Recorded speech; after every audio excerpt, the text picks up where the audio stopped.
आज हम बात कर रहे हैं आईटीसी की। आईटीसी के स्टॉक ने लोगों को सरप्राइज कर दिया। जब आप देखोगे पिछली बार जबरदस्त तेजी बनी थी तब स्टॉक बिल्कुल नहीं दौड़ा, लगातार बहुत सारे मीम्स बने इसके ऊपर और आईटीसी ने बिल्कुल परफॉर्मेंस नहीं दिखाई। लेकिन इस बार जब बाजार गिरा और उसके बाद में जब पॉजिटिव संभावनाएं बननी शुरू हुई तो इस स्टॉक ने पूरे बाजार को विनर बन के निकला। एक तरफ तो अब देखो बाजार गिरा था और एक तरफ ये अकेला है जो बाजार में दौड़ रहा था और इसी वजह से लोगों को समझ में नहीं आ रहा कि ये आईटीसी में हो क्या रहा है। जब तेजी बनती है तो स्टॉक दौड़ता नहीं, लेकिन गिरावट के दौर में ये अकेला दौड़ता है। तो वाकई में आईटीसी बहुत मजबूती स्टॉक है। आईटीसी एफएमसीजी सेक्टर में बहुत मजबूती से पकड़ बना रही है, अपनी कारोबार लगातार बढ़ा है और नो डाउट सिगरेट का बिजनेस तो उनका अकेले की एक छत्र राज है। दूसरी तरफ कंपनी होटल बिजनेस में भी बहुत अच्छा अचीवमेंट कर रही है और उनका जो पेपर का बिजनेस है वो भी पूरी तेजी से आगे बढ़ रहा है। तो ऐसे में आईटीसी तो कमाल करेगा ही करेगा। तो क्या ऐसे में हमें आईटीसी में इस समय इन्वेस्टमेंट करना चाहिए या फिर हमें 300 क्रॉस करने का वेट करना चाहिए? क्योंकि लोगों को लगता है कि जब तक 300 क्रॉस नहीं करेगा यहाँ पे बड़ी तेजी नहीं बन सकती। तो क्या जल्दी ही 300 को क्रॉस करेगा? क्या कहते हैं फंडामेंटल एनालिस्ट, क्या इस पे दाव लगाया जा सकता है? क्या आने वाले समय में ये हमें बहुत ही शानदार रिटर्न दे सकता है? वैसे ही यहाँ पे बोनस की भी संभावना बन रही है। कंपनी का कारोबार अच्छा चला है और कंपनी लगातार आपको बोनस देती है। हो सकता है कि इस क्वार्टर वन में हमें बोनस भी मिलता हुआ दिखाई दे, जो बहुत सारी संभावना बन रही है। साथ में कंपनी लगातार अच्छा डिविडेंड तो आपको देती ही है, तो क्यों ना इसमें दाव लगाया जाए। वैसे भी एफएमसीजी सेक्टर में अब की बार बहुत ही शानदार तेजी आने की पूरी संभावना बन चुकी है। इसके पीछे वजह यह है कि एक तब तो इंटरनेशनल मार्केट में मंदी का वातावरण बना हुआ है। ऐसे में जब बाजार में बहुत ज़्यादा इन्फ्लेशन हो जाता है तो ऐसे में लोग दूसरी खरीदारी करें कि नहीं करें, लेकिन एफएमसीजी प्रोडक्ट तो बिकते ही है। दूसरी तरफ सबसे अच्छी बात यह है कि कमोडिटी की प्राइस गिरने लगी है। अब सस्ते में लोगों को वस्तु मिलेगी तो खरीदेंगे, क्योंकि पिछले दिनों जब कमोडिटी की प्राइस बढ़ गई तो लोगों ने खरीदारी कम कर दी थी, उसका इफेक्ट देखने को मिला था और इस रिजल्ट में भी हमें वो थोड़ा सा इफेक्ट तो देखने को मिलेगा ही, क्योंकि यहाँ पे काफ़ी ज़्यादा कमोडिटी की प्राइस बढ़ी थी। लेकिन अब यहाँ पे एफएमसीजी प्रोडक्ट अपनी प्राइस कम करने लगे, क्योंकि उनको भी जो उनका रॉ मटेरियल है वो सस्ते में मिल रहा है। तो ऐसे में क्या हमें इस समय आईटीसी में इन्वेस्टमेंट कर लेना चाहिए? तो सारी बातों को जानेंगे इस वीडियो के माध्यम से। लेकिन फ्रेंड उससे पहले अगर आप पहली बार हमारे चैनल पर आए तो चैनल को सब्सक्राइब कर दीजिए, एक बेल आइकॉन दबा दीजिए ताकि जब भी नया वीडियो बने पहला नोटिफिकेशन आपको मिले। वीडियो पसंद आए तो लाइक शेयर जरूर कीजिए। चलो फ्रेंड्स वीडियो स्टार्ट करते हैं। मैं हूं आपका दोस्त एस बी दवे और हमारे अपने चैनल ऑनलाइन कमाई में आपका बहुत बहुत स्वागत है। कारोबार की बात करें तो फ्राइडे के दिन 293 पर स्टॉक था, जहाँ पे 1.01% की तेजी देखने को मिली और काफ़ी दिन से स्टॉक 293 के आसपास ही है। फिलहाल इसकी परफॉर्मेंस देखें तो स्टॉक ने काफ़ी अच्छा रिटर्न तो दिया है लोगों को। जब बाजार में जबरदस्त गिरावट हुई थी 8 मई 2020 को ये 158 के आसपास स्टॉक था, उस हिसाब से लगभग दुगुना रिटर्न मिल रहा है। अब यहाँ पे सबसे बड़ी बात निकल के आ रही है कि स्टॉक ने 24 फरवरी 2022 में अगर देखें तो 208 की लो बनाई थी। उस हिसाब से स्टॉक ने जब बाजार में गिरावट शुरू हुई है, स्टॉक अकेला दौड़ते हुए कई शानदार इसने अचीवमेंट किया है। अब यहाँ पे सबसे बड़ी बात जो निकल के आ रही है कि कंपनी डाइवर्सिफाई बिजनेस करती है और इनका जो नेट सेल है वो 65,000 करोड़ बीच का रहा है फाइनेंशियल ईयर 2022 में। अब इनका जो डाइवर्सिफाई बिजनेस है उसमें अगर आप देखोगे तो जो मुख्य बिजनेस है वो सिगरेट का है, टोबैको बिजनेस।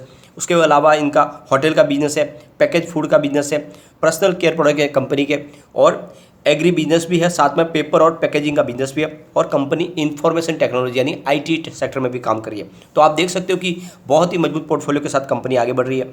अब यहाँ पे जो फंडामेंटल एनालिस्ट है वो कह रहे हैं कि जल्द यहाँ पे 300 की हमें टारगेट तो देखने को मिलेगी, लेकिन 300 आने के पहले फिलहाल रेस्ट के मोड में स्टॉक, यानी एक तरह से ये सांस ले रहा है। जल्दी यहाँ से एक बड़ी रफ्तार के साथ में छलांग लगाएगा और कभी भी एक बड़ी छलांग लगाने के लिए 2 कदम पीछे जाना पड़ता, तो ये बिल्कुल वही 2 कदम है जो पीछे लिए जा रहे हैं और जल्दी यहाँ पे आईटीसी में बड़ी उछाल लगेगी और 300 को पार कर जाएगा और फिर तेज़ी से आगे बढ़ेगा। यहाँ पे अगर आप देखोगे तो जो इनका एफएमसीजी सेक्टर का बिजनेस है वो काफ़ी अच्छा मजबूती से काम कर रहा है और एग्री बिजनेस में तो शानदार प्रदर्शन कर रही है कंपनी, और इनका जो सिगरेट का वॉल्यूम है वो भी तेज़ी से बढ़ रहा है, उसमें अच्छी खासी इनको कमाई हो रही है। तो ऐसे में आप देख सकते हो कि आईटीसी की परफॉर्मेंस आने वाले समय और भी शानदार होगी, क्योंकि आप देखोगे तो होटल का बिजनेस भी पूरी क्षमता से शुरू हो चुका है। कोविड का सारा इफेक्ट अब धीरे धीरे खत्म हो चुका है। भले ही कोरोना आते होंगे लेकिन अब वो लॉकडाउन की संभावना तो खत्म हो चुकी है। साथ में स्कूल कॉलेज सारे खुल चुके हैं, तो पेपर बिजनेस भी बहुत तेज़ी से आगे बढ़ेगा और इसी वजह से ये स्टॉक यहाँ पे रुकने वाला नहीं है। आने वाले समय ये बहुत ही शानदार आपको रिटर्न दे सकता है। तो बिल्कुल यहाँ पे निवेश का जरिया बनता है। काफ़ी लोग हैं और बड़े बड़े जो म्यूचुअल फंड यहाँ पे निवेश भी कर रहे हैं, जिनको हम आगे डिस्कस भी करेंगे। इसके अलावा जो फंडामेंटल एनालिस्ट है वो भी यहाँ पे बाई की कॉल दे रहे हैं। यहाँ पे मोहित निगम जो है हेम सिक्योरिटीज़ की तरफ से उनका भी कहना है कि इसमें आपको निवेश करना चाहिए और इनका जो सिगरेट का बिजनेस है वो काफ़ी अच्छा परफॉर्म कर रहा है और एक छत्र राज है कंपनी का इस सेक्टर में। सबसे बड़ी बात है कि कंपनी ने बहुत ही शानदार डिविडेंड भी दिया है, यानी 11.5 रुपये का डिविडेंड दिया है, बहुत ही जबरदस्त डिविडेंड।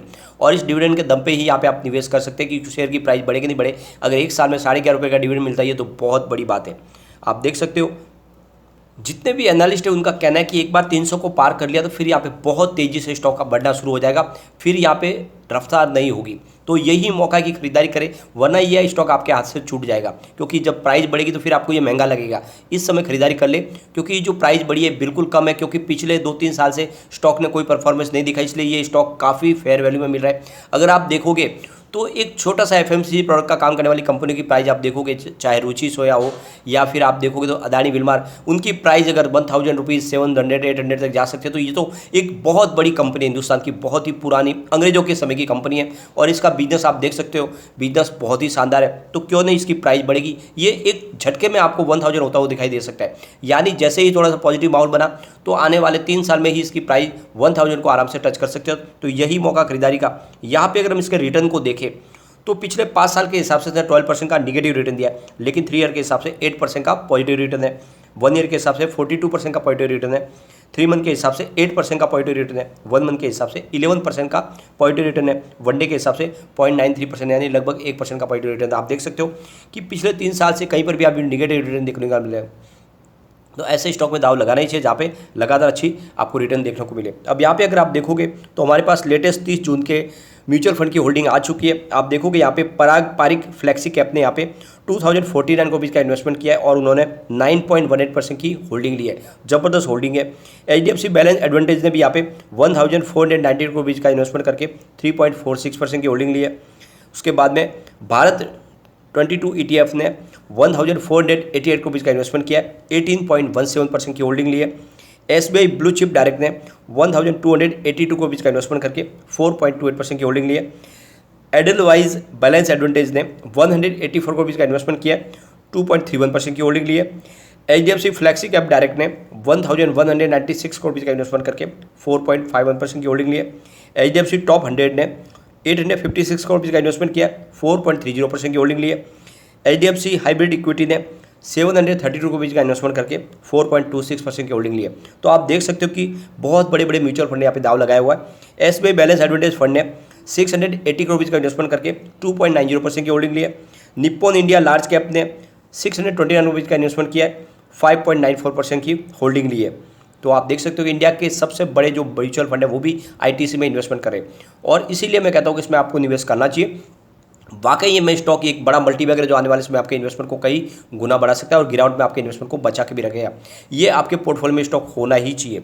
यहाँ पे अगर हम देखें तो कम्युनिटी सेंटीमेंट भी स्टॉक के साथ बना हुआ है। 67% बाय की कॉल है, 11% सेल की कॉल है, 22% होल्ड की कॉल है। इसका मतलब 100 में से 89% लोग इसको लेना पसंद करें। एक बार इसके पिवट लेवल को चेक कर लेते हैं तो यहाँ से अगर गिरावट होती है तो 290 का फर्स्ट सपोर्ट है, ये सपोर्ट टूटा तो 287 तक स्टॉक जा सकता है और नीचे गया तो 286 तक जा सकता है। लेकिन अगर पॉजिटिव माहौल बना तो 295 का फर्स्ट रेजिस्टेंस है, इसको पार कर लिया तो फिर 296 तक स्टॉक जाएगा और यहाँ तक पहुँच गया फिर 299 तक जा सकता है, यानी 300 के आसपास पहुँच जाएगा। और जैसे ही 300 को पार किया तो फिर बड़ी तेज़ी बन सकती है। यहाँ पे सबसे जो अच्छी बात निकल के आ रही है कि कंपनी आपको लगातार अच्छा बोनस भी देती है। इससे पहले इन्होंने 2016 में बोनस दिया था 1:2 के रेशो में, उससे पहले 2010 में 1:1 के रेशो में, और उससे पहले 2005 में 1:2 के रेशो में बोनस मिला था, और उससे पहले 1994 में 1:1 के रेशो में बोनस मिला था। तो ये जो इनका रेशियो ये दिखा रहा है कि इस बार 1:1 के रेशो में बोनस मिल सकता है और संभावना ये बन रही है कि हो सकता है कि इस बार कंपनी बोनस डिक्लेयर करे 1:1 के रेशो में, क्योंकि ये जिस तरह से कंपनी का आप देखोगे तो पिछला रिकॉर्ड उस हिसाब से संभावना तो पूरी तरह से बन रही है और कंपनी का कारोबार भी अच्छा बढ़ा है। तो इस बार बोनस की संभावना हम बन सकती है और 1:1 के रेशो में बोनस कंपनी दे सकती है, क्योंकि कंपनी एक बार आपको 1:2 के रेशो में दीजिए और एक बार 1:1 के रेशो में बोनस दीजिए। तो अब की बार बारी है 1:1 के रेशो की। कंपनी ने आपको शानदार अच्छा डिविडेंड भी दिया है और लगातार अच्छा डिविडेंड देने का ट्रैक रिकॉर्ड है। तो ऐसे स्टॉक में तो आपको इन्वेस्टमेंट करना ही चाहिए जहाँ पे लगातार अच्छा बोनस और डिविडेंड मिले और साथ में प्राइस बढ़ने की तो संभावना है ही। तो ये स्टॉक को कभी आप मिस ना करें, बिल्कुल निवेश करें, ये आने वाले समय आपको मालामाल कर देगा। लेकिन फ्रेंड, कोई भी इन्वेस्टमेंट करने से पहले अपने फाइनेंशियल एडवाइजर से बारे ले लें या अपना खुद का रिसर्च करें, क्योंकि मैंने वीडियो आपके एजुकेशनल पर्पज के लिए ही बनाया। वीडियो पसंद आए तो लाइक से जरूर कीजिए और चैनल को सब्सक्राइब कर दीजिए। Thank you.